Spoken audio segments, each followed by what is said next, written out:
Well, I guess you can hear the rain hitting the tarps, and we managed to get fresh showers all around, including the camp. It's getting a shower right now.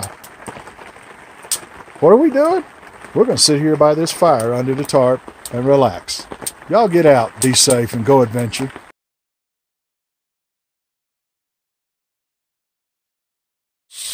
Yep, there's the stew meat and the onions. Get them browned up a little bit and we'll move on.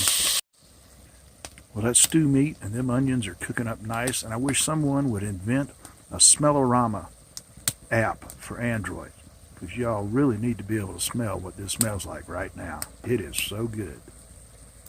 Throw in some fresh new potatoes, and in just a minute we'll throw in the green beans. There you go.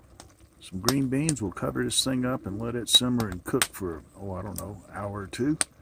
In the meantime, the sun's popped out, and now we can play a little. So while this is sitting here cooking, I'm going to put the lid back on it and step over and show you what we're working on now.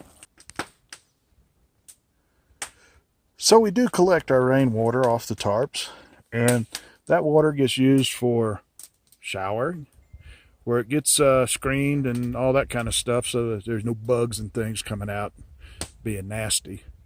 And then also the water's filtered, and that's for like coffee and those sort of things. Plus the dogs get their share. The thing is, for every couple of liters or every couple of gallons that we're able to use that way, that's a little bit longer we get to stay out here.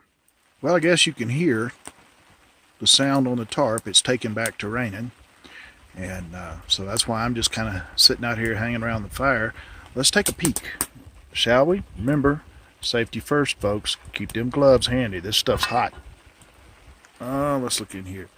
Oh my goodness, if the camera will just focus through the smoke, that sure looks good, and I wished you could smell it.